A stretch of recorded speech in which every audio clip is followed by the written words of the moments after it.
Hi, I'm Steve Clemons, and I have a question. Are China and the U.S. sleepwalking their way to war? Let's get to the bottom line.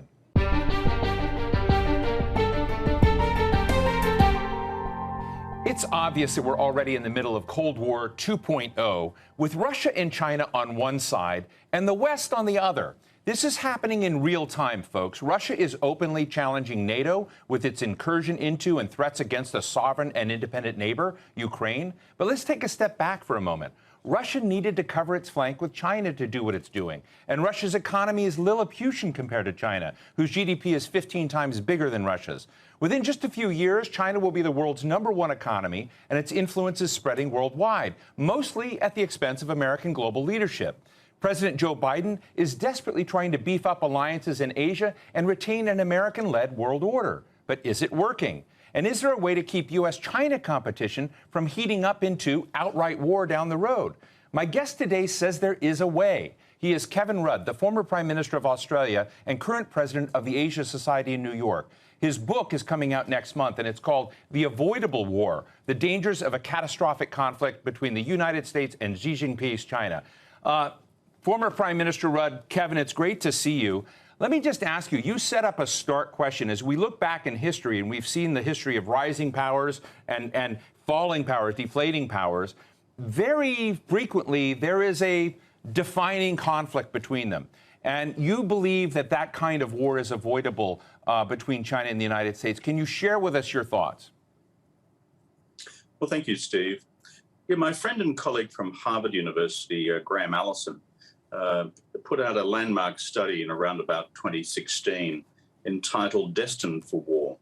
It was an application of what he called Thucydides' trap, which deals with the history of rising powers and established powers, and the tipping point in their relationship when one preempts or one engages in a preemptive attack against the other.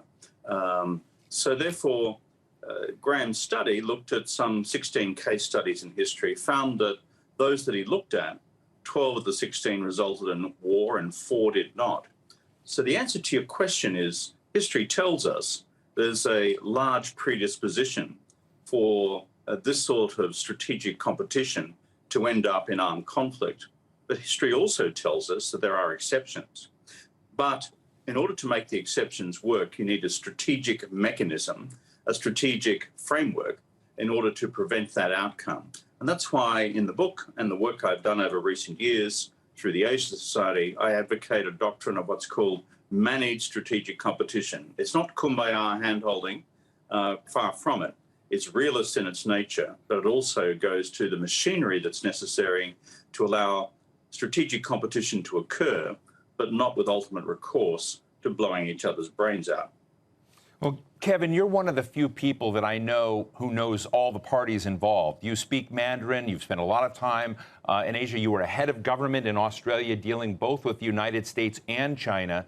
And I purposely wanted to have this conversation with you today while we had growing tensions in the Ukraine-Russia situation and looking at the solvency of America's support of European security on whether or not this situation where Russia's moving in one direction becomes a distraction from the priority of also trying to figure out how you manage strategically competition with China. How do you see America dealing with two different challenges at the same time, where right now Russia and China have the rosiest relationship they've had in decades? Well, the bottom line is the United States now in 2022 is in infinitely better shape than it was in 2020. And there are a number of reasons for that. This administration speaks with a single voice as opposed to the divided voices we heard during the Trump administration. Some advocating appeasement of China, others advocating active deterrence, and some advocating open confrontation. There is a single voice from this administration. Secondly, you touched on this, Steve. President Biden has spent a lot of time rebuilding bridges to allies both in Asia and in Europe, and also to some extent in the Middle East.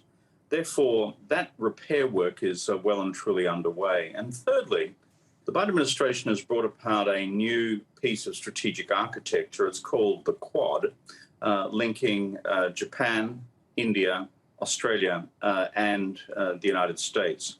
So these represent significant, shall I say, improvements on America's net position relative to where we were just a couple of years ago. But in terms of the geopolitics of Russia and Ukraine, the Chinese always look at this in terms of net balance of power equations. What they do see with their emerging strategic alliance with the Russian Federation is a net positive for themselves relative to the balance of power with the United States, most particularly in terms of Russia's ability to create headaches for America in the European theater and in the Middle Eastern and North African theater. But the challenge for America is, as you pointed to in your question, can America work in terms of two major theater preoccupations at once? Well, traditional American strategic doctrine has always rested on the proposition that America could fight two major wars simultaneously. Now, the United States Armed Forces capabilities remain robust. The question of the United States, of course, underneath it all, is the extent to which the Congress and national political sentiment remains equally robust.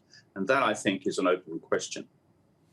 There was a time where I think America was an undisputed economic hegemon in Asia. I don't think that is the case anymore. But I think your book also begins to explore what defines power in the world. Is it your Navy? Is it your missiles? Is it your military clout? Or is it the ability to have soft power and have, Dunkin' Donuts and Kentucky Fried Chicken abroad? Is it economic weight? How do you deal with that tension between economic power, which China clearly is today, versus conventional military power? Well, the Chinese have a very interesting concept for this, Steve. It's called comprehensive national power, or CNP. The Chinese word for it is 4 characters, 综合国力. And it seeks to aggregate all the elements of power, from military power to economic power, technological power, the resilience of your populations, political will, ability to work with friends and partners around the world, etc. The Chinese believe, based on their own calculation, that this aggregate balance of power, not just militarily, is moving in China's direction, hence why they use the phrase, the rise of the East and the decline of the West. However, what are the problems in China's power equation? One is, we've always assumed that the Chinese economy is going to grow like this into the long-term future.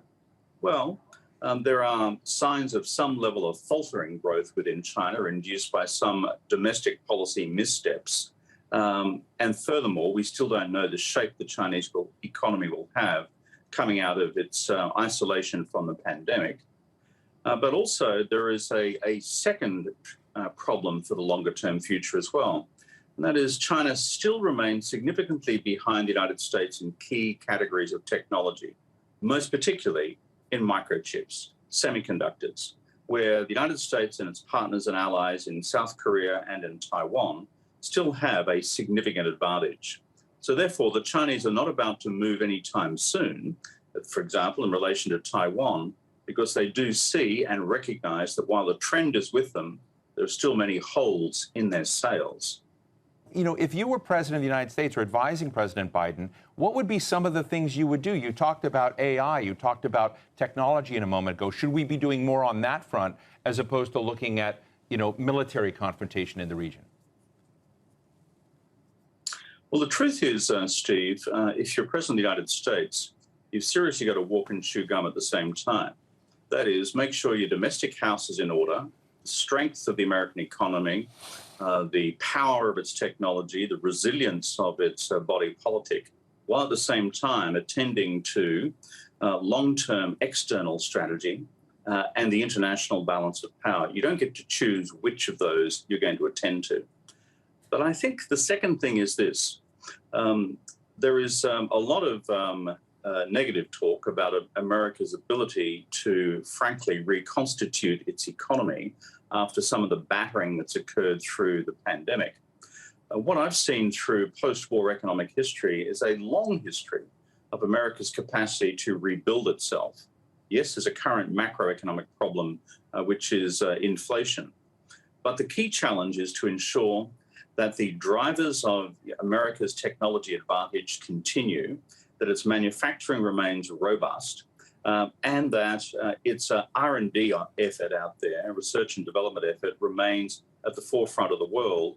And you continue to attract the best and brightest from around the world as well, rather than closing the door. China, remember, is ultimately a closed society, and there is no net migration to China. Secondly, as I said, there are constraints in terms of its domestic economic model, which I think has changed under Xi Jinping to the rip-roaring neo-capitalist ways of Deng Xiaoping and his immediate successors. And that, in part, is slowing growth. And as I said, therefore, it's not just plain sailing, that is, China's rise and America's decline. This is a much more complex picture. And I think the Chinese, the more prudent among them, will be highly cautious in the way in which they deal with the American juggernaut in the future. So I don't think we should sell America short just yet. I think of all world leaders I've had the privilege to get to know, you understand the mindset of Chinese leaders better than anyone I know. And I'm wondering to what degree they worry that they get out of step with their own public. I was on Alibaba's website the other day, a kind of mall, where I saw Chinese buying Allbirds shoes from America, Fender guitars. You saw virtual setups of IKEA stores that were 3D. You had influence basically selling Western products. This is something that didn't exist when we were having trade disputes with Japan. And I saw that and I just said, wow, I learned from you, Xi Jinping's daughter went to Harvard. So there's lots of connectivity to the West. Do you think that Chinese leaders, Xi Jinping and others, worry that that appetite for Western stuff is going to become politically important inside China? Well, you're right to point to that, Steve. Way back in 2013, just after Xi Jinping took over, he delivered a speech to the central ideological and propaganda apparatus of the party. Not a gathering of funsters, by the way. This is serious, earnest political stuff. But subsequently, and almost uniquely in modern Chinese politics, the full text of his unscripted remarks was released. There we saw Xi Jinping unvarnished. And the attitude which Xi Jinping had to the threat of the West's cultural influence within China, to use or to paraphrase his own language, sapping away the strength of the vital nutrients of a Communist Party classical Chinese civilization, revealed, in my view, a very, very deep concern. Secondly, it's one of the reasons why he and Vladimir Putin get on so well. And when they get together, they often spend their time talking about the threat of democratic color revolutions, which, of course, Steve, in your journalistic career, you would have covered many times before, not least in the Ukraine. And so, therefore, there is a deep concern about the power and the pull of Western and, more specifically, American cultural models. At the same time, his antidote to that is to run a campaign based on highly defined Chinese nationalism, sports nationalism of the type we've just seen in the Winter Olympics in Beijing itself, other forms of nationalism as well, often a binary nationalism about what they say domestically is America's efforts to keep China down, often inferring it's for racial reasons rather than ideological reasons or any other reasons or any causalities related to China itself. So there is, to answer your question, a deep concern. And my final point on this would be as follows. Xi Jinping is different to his post-Mao political predecessors, Deng Xiaoping, Jiang Zemin, Hu Jintao, quite different. And he is trying to accelerate the pace of China's rise and accelerate the pace of the party's preeminence within China's economy and society and politics. But you know something? Even in an authoritarian country, you can force the pace too much. You can engage in overreach. And there is some reaction in China to an overreach in domestic political control, an overreach in terms of the new constraints around the Chinese private sector, and perhaps an overreach in terms of tacit support of Russia's efforts most recently in the Ukraine. Kevin, is there a way for America to remain consequential, even pivotal in the region, in the Indo-Pacific region, without returning to something like a Trans-Pacific Partnership? You talked about the Quad, so the new efforts to sort of align with India, with Australia, with Japan. I think a silent member of that is probably South Korea. But when you're in that and you don't have a Trans-Pacific Partnership, if you don't have a kind of region embracing trade deal, can America ever really be powerful and influential with its neighbors in the Asia-Pacific, Indo-Pacific region? Well, Steve, your question's a fundamentally important one because it goes to the fundamental elements of China's medium to long-term strategy. And it's called this: it's the economy, stupid. And the more China's economy grows in relation to that of the United States, the more China becomes the principal export market for countries around Asia, but frankly, around the world. And the more China becomes the source of foreign direct investment and capital flows over time, the less relevant the United States becomes in economic aggregate. Xi Jinping has a really interesting phrase on this, Steve. He refers to, quote, China exploiting the gravitational pull of the Chinese economy on the rest of the world, unquote. And so therefore, going back to something you said earlier in our discussion today, it's causing people to act early as they conclude that over the longer term, the Chinese economic juggernaut is unstoppable. So what do you do about that if you're the United States? Well, if you assume that in the Congress, the America's congressmen, and I'm about to say something unfortunate here, are too dumb to recognize that America's strength in the past around the world has been driven by free trade and open investment flows. And if the political resistance to, therefore, a reopening of the Trans-Pacific Partnership is too great because of that collective dumbness, then there are different ways in which you can crack these eggs. For example, you've touched on one.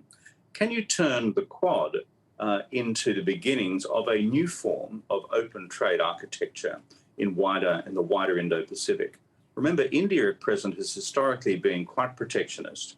Can the current geostrategic circumstances, which brings India in the Quad, cause India to be induced, together with Japan and the United States, to begin forging a new set of open economic arrangements with each other, perhaps also drawing the Europeans as well? That, therefore, could become, in aggregate, something bigger than the TPP and bigger than what's called TTIP, the Atlantic equivalent of the TPP, an open set of economic arrangements between the United States and Europe. Well, and you're at the Asia Society, which for our viewers is one of the really great institutions. It's based in New York, but it's really a global institution with resources and connections all over. So I just ask you, from your gut feeling, do you see anything along those lines developing, regarding trade, regarding an economic awareness, regarding, some big approach? When you look at China's contributions to the global middle class, taking people out of poverty, but, looking at where the global middle class is growing and rising, a lot of it is in Asia and Southeast Asia, big portion of that. And so it raises the question, if we were to decouple with China, we were to have a splinter net and change the way we deal with each other technologically and creating standards, one wonders how much of the global middle class will be under their tent, how much of it will be in our tent. And I think you're right that it's going to require some big response. But my question to you is, do you see any green shoots in that? What I do know of the administration's thinking in Washington is that they fully understand that the fundamental nature of the competitive relationship between the United States and China long-term and all the geopolitics which flows from that lies essentially in geoeconomics and lies in the relative strength, power, and pull of their two economies, their two trading systems, their two investment networks, their two sets of emerging and competitive capital markets, and their hold on future technology. The United States now fully gets that. However, on the question of what do you do about it, what China and Russia are banking on, actually, is that those idiots in the Congress will, to use a phrase, cut off their nose to spite their face.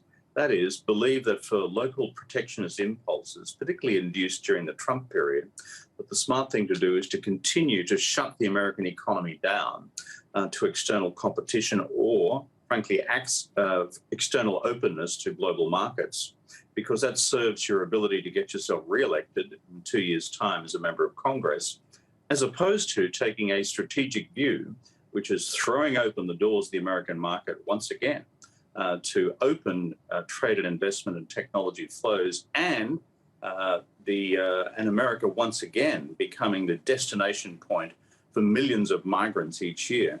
Therein lies the strength of America's future economy if they can bite the political bullet. On the specific Quad-related arrangements that I spoke about before, what I find fascinating is that there are emerging, intelligent, sophisticated conversations that are beginning to come out of parts of Washington on how to evolve the Quad, including economically, into the future. Just finally, Kevin, I think one of the ways the Thucydides trap is avoided, the worst outcome, if for those of you who follow game theory, is avoided, is by having very wide-eyed, open understanding of what the worst case could be and look like. And I wonder if in a minute or so you could help describe to our audience what a war with China would look like. What would it mean to the world? It would be mutually catastrophic in its consequences. The Chinese Communist Party leadership, if war broke out and if it was doing badly, for example, with the United States, in order to ensure its own survival, would escalate. I do not believe we can therefore comfortably assume it would remain a conventional war. Secondly, in the Taiwan Straits, this is not likely simply to remain some sort of limited engagement between a breakaway province and the PRC. The reverse is, in fact, for the PRC to prevail, they plan and would plan to preemptively take out American military facilities, for example, in Guam and in Okinawa, and perhaps even in Yokohama. And so, therefore, the idea that this is potentially some limited engagement is just dead wrong. And that's before you get to the cyber dimensions. Therefore, managed strategic competition of the type I described as a potential joint strategic narrative for both countries, with areas of clear strategic red lines mutually recognized, areas of continued and open strategic competition continuing, but still an avenue for areas of strategic collaboration in areas like climate change, I think is the most sensible pathway to the future. Well, thank you so much for conceptualizing for that and sharing with us your views. We can't wait for your book to come out. Kevin Rudd, former Prime Minister of Australia, current President and CEO of the Asia Society, and author of The Avoidable War, The Dangers of a Catastrophic Conflict Between the U.S. and Xi Jinping's China. Thanks so much for joining us, Kevin. Happy to be with you, Steve. So what's the bottom line? There are very few times in the history of nations when two powers, a great power fading and another new power rising, don't come to blows. Yes, I'm talking about war. My guest is completely right that the cultural, political, and historic dimensions of China are understood by very few Western politicians. And that means the chances for misunderstanding or miscommunication are really great. Like former Prime Minister Rudd said, this is a decisive decade. Either China and the U.S. set themselves up for a smooth relationship, some kind of understanding or accommodation or arrangement, or else this is going to come down to a potentially really nasty confrontation. 20 years ago, Americans were happy to be importing everything from shoes to car parts from China, and no one imagined that we'd be talking about Beijing displacing America's global power. There was no talk of a Cold War, but here we are now in the middle of it. It's time to think about the real consequences of this growing divide. And that's the bottom line.